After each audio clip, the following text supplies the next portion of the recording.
이재명 후보는 국감에서도 줄곧 유동규 씨와의 각별한 인연이 아니다, 내 최측근이 아니다라고 관계에 대해서 부인을 한 바 있습니다. 그런데 오늘 한 조간신문의 취재에 따르면 유동규 씨가 대장동 주민들에게 유동규의 말은 시장님의 말이다 라는 식의 언급이 운운됐다라는 보도가 나오고 있습니다. 동아일보가 대장동 주민들의 녹취 파일 몇 개를 입수를 해서 오늘 보도하고 있는 내용입니다. 동아일보 보도입니다. 자, 동아일보 보도 내용을 따르면 유동규 씨와 면담 당시 대장동 추진위원장, 주민이죠. 주민이 참여하는 민관 개발 약속은 왜 지키지 않느냐라고 대장동 주민이 항의하는 거예요. 그러자 유동규가 주민 손에 없을 것이다. 내 말이 시장 뜻이다.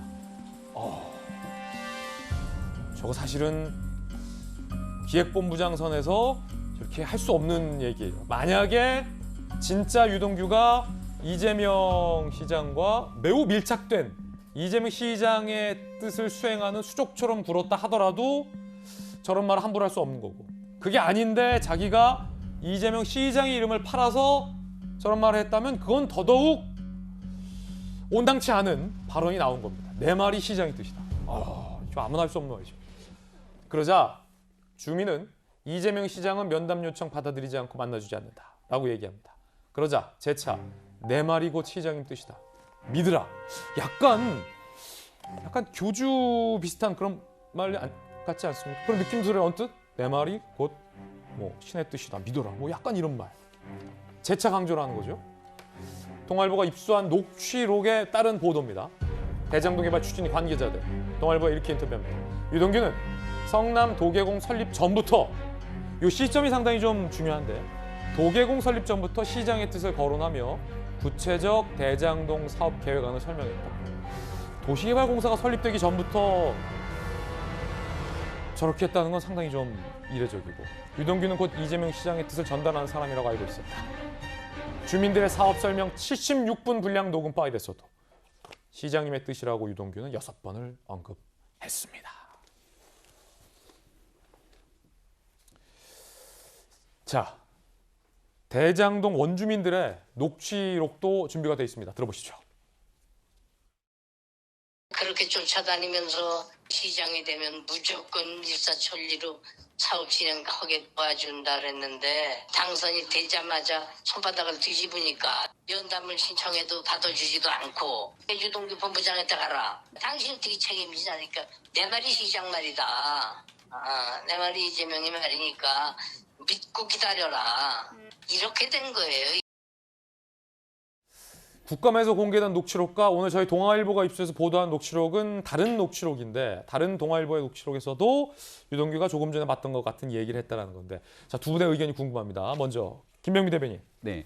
이재명 후보는 유동규 씨를 대상으로 여러 직원 중에 한 명의 일탈인 것처럼 꼬리 자르기 치부를 했지만, 이미 많은 녹취록에서 유동규 씨가 얼마나 이재명 당시 시장과 가까웠던 인물인지는 녹취 등을 통해서 드러나지 않습니까?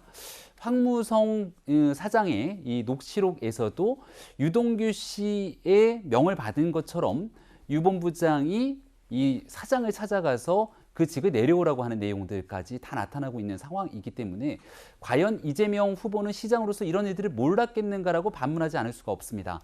이렇게 많은 녹취록과 사람들의 주변에 있는 얘기를 통해서 이재명 시장의 이름을 팔고 유동규 본부장이 저렇게 행동을 하고 있는데, 그 내용을 아무것도 모르고 있었다면 이재명 후보가 당시 시장으로서 정말이지 무능했던 것 아니냐, 이렇게밖에 지적할 수 없는 것 아니겠습니까? 그리고 시간이 흘러서 2018년도 경기도지사에 당선되고 나서는 관광공사 사장까지 임명하게 되는 등 가깝고 두터운 친분관계를 보여줬는데요.